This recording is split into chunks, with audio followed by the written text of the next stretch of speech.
लिए चलते हैं भारतीय जहां जनता पर पार्टी ने 28 विधायक, कई मंत्री और उसके अलावा वरिष्ठ नेताओं को यहां लगा रखा है।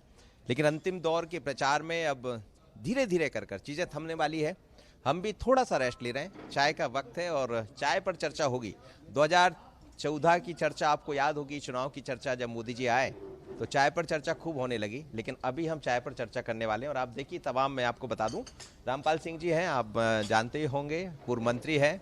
इस तरफ कृष्णा गौर जी हैं, पूर्व विधायक हैं, और रंजना जी हैं, और मनोज जी और तमाम है। लेकिन इस तरफ आप देखिएगा कि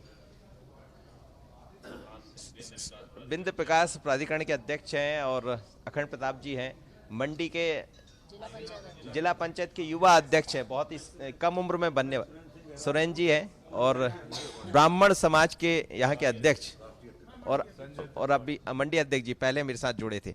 चलिए हम समझ लेते हैं चाय पर चर्चा के साथ। रामपाल जी, लंबा समय हो गया है आपको यहाँ, लेकिन अब प्रचार थमने वाला है, कहाँ देख रहे हैं भारतीय जनता पार्टी को? भारतीय जनता पार्टी देश के प्रधानमंत्री माननीय नरेंद्र मोदी जी की जो योजना है गरीबों के, किसानों के कल्याण की, और मध्य प्रदेश के मुखिया जननायक माननीय शिवराज जी चौहान साहब की जो कल्याणकारी योजना है वो घर घर तक पहुंच रही है। उसका लाभ मिल रहा है, जिस सीधा लाभ मिल रहा है लोगों को, मकान सीधे, उज्ज्वला योजना सीधा मिल रहा है, अनाज सीधा घर पहुंच रहा है, सीधे लोग सरकार से जुड़ गए और सरकार की योजनाओं की सराहना भी कर रहे हैं और समर्थन दे रहे हैं। और जहाँ जहाँ भी जा रहे हैं माताएं बहनें भी धन्यवाद दे रही मुख्यमंत्री जी को।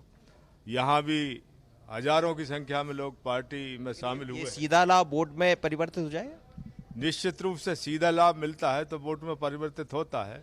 और 15 महीने का जो कांग्रेस का कुशासन था, जिसमें संबल योजना जो माननीय मुख्यमंत्री जी ने बनाई थी, प्रधानमंत्री आवास योजना, विवाह योजना, तीर्थ दर्शन योजना पूरी बंद कर दी थी, उससे जनता परेशान थी।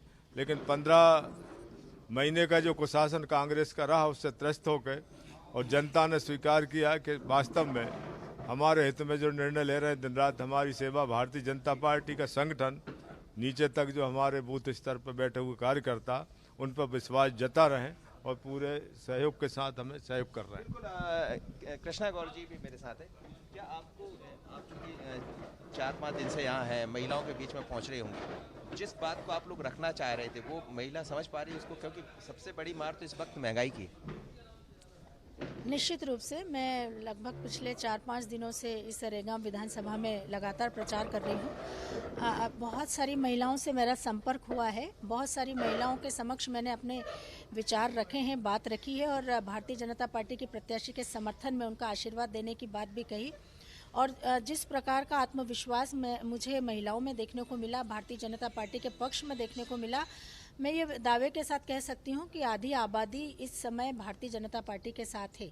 ये बात सच है कि इस समय महंगाई उनके ध्यान में है, लेकिन वो यह भी समझती है कि एक बहुत बड़ी वैश्विक आपदा से जब हमारा देश जूझ रहा है, ऐसे समय में पूरे देश भर में 80 करोड़ लोगों को निःशुल्क राशन उपलब्ध कराना और उसके साथ साथ निःशुल्क टीकाकरण, जो विश्व का सबसे बड़ा टीकाकरण है, अगर ऐसे समय में अगर देश के प्रधानमंत्री जी देश के लिए ये निर्णय लेते हैं तो स्वाभाविक रूप से कुछ निर्णय अप्रिय हो सकते हैं, लेकिन कुछ समय के लिए ये, थोड़े दिनों में महंगाई कम भी हो जाएगी और फिर से हमारा देश वापस सामान्य स्थिति में आ जाएगा। ये समझ यहाँ की महिलाओं को है, ये बात मुझे सबसे अच्छी लगी।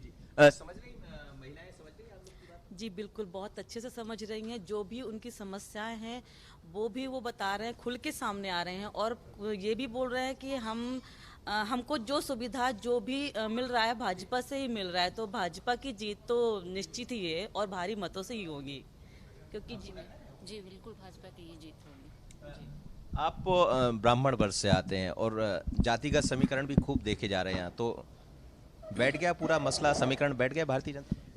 देखिए, मेरा केवल इतना कहना है कि ये चुनाव है और बाई इलेक्शन चुनाव है। बाई इलेक्शन चुनाव में क्या होता है कि सत्ता पक्ष और विपक्ष दोनों पूरी अपनी ताकत लगाते हैं। विपक्ष पूरा खाली रहता है, उसके पास पूरा एक हिसाब किताब बताने का, आरोप लगाने का पूरा समय रहता है। उनने खूब आरोप लगाए, खूब सारी चीज़ें रखी हैं, लेकिन जैसा हमारी महापौर दीदी ने बताया कि वास्तव में ये देश मेरा एक वैश्विक महामारी से काफ़ी प्रताड़ित रहा। तो महंगाई निश्चित तौर पे थोड़ी सी बढ़ी थी, लेकिन उस पर धीरे धीरे नियंत्रण हो रहा है। जातिगत की बात कर रहा हूं मैं, जातिगत समीकरण बैठ गया। जातिगत फैसला तो देखिए, कुछ कपितय जो चाटुकार स्वार्थ टाइप के लोग हैं वो इधर उधर भटका रहे थे। मेरा दावा है कि ये मध्य प्रदेश में जितने भी अभी उपचुनाव हो रहे हैं उनमें सर्वाधिक वोटों से रैगांव का चुनाव हमारी बहन जीतेगी और लगभग 20,000 के आसपास वोटों से कम इतना वोटों से जरूर जीतेगी।